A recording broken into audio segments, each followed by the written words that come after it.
Okay students, आज हम जो सीखेंगे वो है प्लेइंग विथ नंबर्स क्लास 8 का। तो इसमें करना क्या है, सबसे पहले इसमें हमें समझनी होगी कि डिविजिबिलिटी टेस्ट क्या होते हैं। तो डिविजिबिलिटी के लिए सबसे सिंपल है कि टेस्ट और डिविजिबिलिटी बाय टू। तो टू के लिए बहुत सिंपल है कि अगर लास्ट डिजिट में 0 2 4 6 8 आ रहा है तो वो नंबर टू से डिविजिबल है।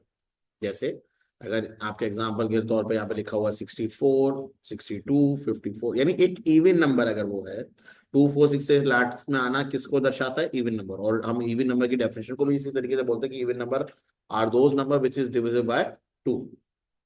अगर कोई नंबर थ्री से डिविजिबल है तो उसकी कंडीशन क्या होती है? तो थ्री से डिविजिबिलिटी की कंडीशन होती है कि वो नंबर का सम, उन सारी डिजिट का सम क्या होना चाहिए? थ्री से डिविजिबल होना चाहिए। जैसे अगर एग्जाम्पल के लिए बोले तो मान लेते हैं कि आपके पास एक नंबर है 1 2 3, ठीक है। अब 1 + 2 + 3 जब आप करते हो तो आपका सम आता है 6, और 6 3 से डिविजिबल है, इसलिए 123 भी 3 से डिविजिबल होगा। अगर कोई ऐसा सम आया जिसका मतलब जो 3 से डिविजिबल नहीं है, तो इसका मतलब वो नंबर उससे डिविजिबल भी नहीं होगा। जैसे मान लेते हैं 125 होता, तो 125 का जो सम होगा 1 + 2 + 5, जिसको आप करोगे तो आएगा 8, जो कि डिविजिबल नहीं होगा। वहीं वहीं पे 126 डिविजिबल हो जाएगा, ठीक है। Okay, divisibility bye 4। तो डिविजिबिलिटी बाय 4 क्या कह रहा है, जरा एक बार पढ़ लो। A number is divisible by 4 if the number formed at tens and ones digit is divisible by 4। मतलब सरल भाषा में बोलूं तो लास्ट की टू डिजिट अगर डिविजिबल बाय 4 है तो वो नंबर डिविजिबल बाय 4 है। अगर वो लास्ट की टू डिजिट नहीं है तो नहीं। जैसे यहाँ पे 44 डिविजिबल हो जाएगा, 08 ये डिविजिबल हो जाएगा, लास्ट डबल जीरो है तो भी वो डिविजिबल होते हैं, ठीक है। तो जीरो डिविजिबल होता है, मुझे याद है। फिर इसके बाद नेक्स्ट वाला आता है डिविजिबिलिटी बाय 5। तो इसका बहुत सिंपल है कि लास्ट डिजिट क्या होनी चाहिए? लास्ट डिजिट या तो 0 हो या 5 हो, तो वो नंबर डिविजिबल बाय 5 होगा।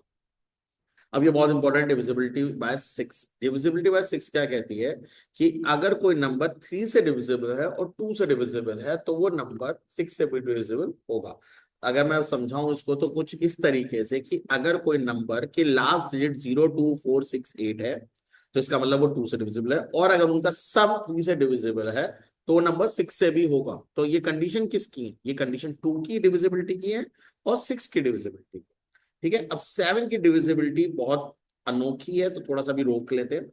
8 के लिए क्या करना होता है? लास्ट की थ्री डिजिट, जो आपने लास्ट की टू डिजिट 4 के लिए करी थी, तो 8 के लिए लास्ट की थ्री डिजिट अगर 8 से डिविजिबल है, 4 से नहीं, 2 से नहीं, 8 से डिविजिबल है, तो वो नंबर डिविजिबल बाय 8 होगा, अदरवाइज नहीं होगा। और 9 का भी वही रूल है कि उन सब का सम क्या होता है? उन सब का सम 9 से डिविजिबल है। जो 3 की थी वही 9 की है, बट वहां पे 3 था, यहाँ पे 9, ठीक है। अब डिविजिबल 7 पे अभी आता है। तो डिविजिबिलिटी बाय 7 क्या कहता है?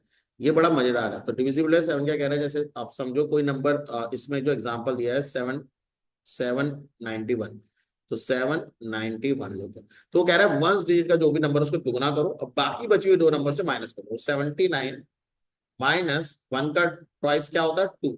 2 माइनस करा तो यहाँ पे आया 77, और 77 डिविजिबल होता है आपका 7 से, तो ये नंबर भी डिविजिबल होगा। यानी अगर मैं कोई एक बड़ा नंबर ले लूं, जैसे मान लेते हैं, हम ये नंबर लेते हैं 14861, लास्ट डिजिट 1 है, इसको ट्वाइस कर लो तो 1486 इंटू 2 माइनस, तो आप करोगे तो 1484 आएगा। अगर आपको लगता है 184 होगा नहीं होगा, वैसे 7 2 14 और 1 कैरी दोगे तो हो जाएगा, दिख रहा है। बट स्टिल अगर आप चाहते हो तो इसको भी आप क्या कर सकते हो? दुगना। तो 148, इसका दुगना होगा 8, माइनस करो तो 140 आया। अब ये डिविजिबल है 7 से, तो इसलिए ये भी डिविजिबल है, और क्योंकि ये डिविजिबल है तो आपका ओरिजिनल नंबर भी डिविजिबल है। तो 7 की डिविजिबिलिटी कुछ इस तरीके से चेक करी जाती है, ठीक है। ओके, डिविजिबल बाय 10 बहुत सिंपल है। डिविजिबल बाय 10 में लास्ट में 0 आना चाहिए, तो डिविजिबल 10 है। डिविजिबल बाय 11 थोड़ा सा समझना होगा। तो आप कोई भी नंबर ले लो डिविजिबल बाय 11 का, जैसे यहाँ पे उन्होंने लिया 751, ठीक है। तो यहाँ पे लिख लेते हैं 715, ठीक है। तो मैं इसमें बोलता हूँ ऑड और इवन में डिवाइड कर लो। जैसे ये ऑड, ये सॉरी इवन प्लेस है, या फर्स्ट अगर आप इसे 1 2 3 की तरह कंसीडर कर रहे हो, ठीक है, तो ये आपको 1 की तरह दिखेगी, ठीक है। तो ये आपका फर्स्ट प्लेस हो गई, ये सेकंड प्लेस हो गई, ये थर्ड प्लेस हो गई। तो जो फर्स्ट प्लेस वाले हैं, ठीक है, मैं उनको हाईलाइट कर दे रहा हूँ येलो से, और जो इवन नंबर वाले हैं उनको अलग कलर से हाईलाइट कर देते हैं, ठीक है। तो ऐसे, तो अब समझने के बेसिस पे आप समझना है, ठीक है। तो जो ऑड प्लेस पे है उनको अलग ऐड कर लो, तो सम ऑफ ऑड वाले जो होंगे उनका सम होगा 7 + 5 12, और जो इवन नंबर पे आया उसका अकेला नंबर है तो सम करने की जरूरत है। इन दोनों को सब्ट्रैक्ट करो, या 11, या तो ये 11 के मल्टीपल में आएगा या फिर ये 0 आएगा। अगर ऐसा आ रहा है तो वो नंबर 11 से डिविजिबल है, ठीक है। तो डिविजिबिलिटी में इतना ही, मतलब प्लेइंग विथ नंबर्स में बेसिक यही है, क्लियर। बाकी थोड़े कॉमन सेंस के क्वेश्चन होंगे, जैसे अभी पहले फिलहाल इसकी बात कर लेते हैं, ठीक है। तो which of the number divisible by 2, तो देख देख के बताते चलो फटाफट कौन कौन से। देखो 27 नहीं होगा, 42 होगा, ठीक है, 84 होगा,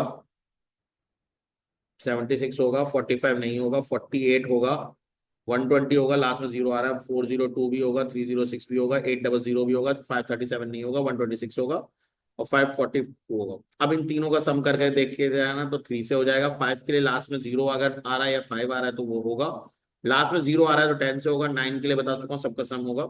ऐसे ही आप नेक्स्ट एक्सरसाइज भी कर सकते हो। कुछ कॉमन सेंस वाले क्वेश्चन, जैसे आप क्वेश्चन नंबर 5 को देखिए।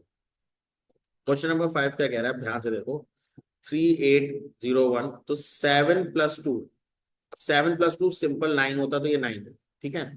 अब 9 है, कुछ कैरी नहीं गया है, 0 + b = 7, तो b की वैल्यू 7 होगी, क्योंकि 0 में क्या जोड़े कि 7 हो जाए, तो 7 ही जोड़ोगे।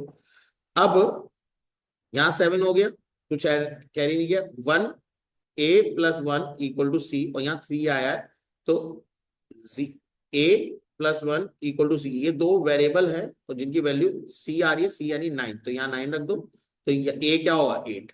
इस तरीके से आपको ये करना हो, ठीक है। होपफुली समझ में आया होगा कैसे करना है, ठीक है। ओके, नेक्स्ट वाले की तरफ चलते हैं। अब ये माइनस के ऊपर है, तो b में से क्या माइनस करूं कि 6 हो जाए, तो ऑब्वियसली b की वैल्यू क्या हो गई 7, ठीक है। अब ये 7 हो गया। अब यहाँ पे 7 है, ठीक है, ये b की जगह पे, ये b की जगह पे क्या है 7, ऊपर कुछ है, ठीक है, और यहाँ 9 है, ठीक है। और यहां से हमने कैरी लिया नहीं है, तो क्या माइनस करूं कि 4 आया, तो b क्या है 7, तो मैं अगर इसे लिखूं तो अभी इसे ऐसे लिखो 9, a आपको नहीं पता, b 7, 1 7 माइनस, यहाँ पे a, यहाँ माइनस, और यहाँ पे 7, और यहाँ पे 4, और यहाँ पे 6, ठीक है। अब यहाँ पे जो नंबर है देखो ध्यान से, 7 में से 1 गया, 6 आ गया, बढ़िया बात है। यहाँ से कुछ कैरी दिया, तो यहाँ पे जो भी नंबर है 7 से बड़ा है जब भी 4 आया। 7 से बड़े दो नंबर होते हैं 8 और 9, 8 और 9 से अगर हम करेंगे तो माइनस करेंगे तो नहीं होते, यहाँ कैरी किया है।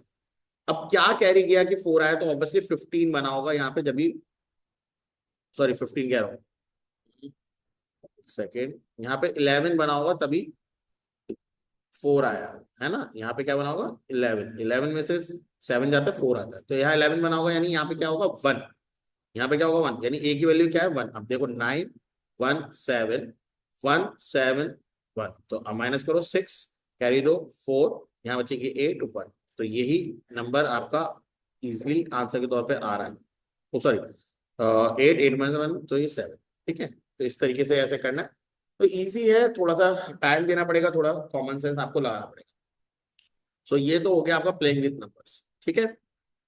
उम्मीद करता हूँ प्लेइंग विथ नंबर समझ में आया होगा। नेक्स्ट पार्ट की तरफ हम चलेंगे जिसमें हम कराएंगे परसेंटेज प्रॉफिट लॉस, तो वो थोड़ा सा लंबा वीडियो होने वाला है क्योंकि उसमें सब कुछ होगा। उसमें आपका परसेंटेज पहले बेसिक से कराऊंगा, देन उसमें धीरे धीरे धीरे प्रॉफिट एंड लॉस भी हम लेके चलेंगे। So hopefully you like it, share this video with your friends, God bless you, take care, bye bye, see you.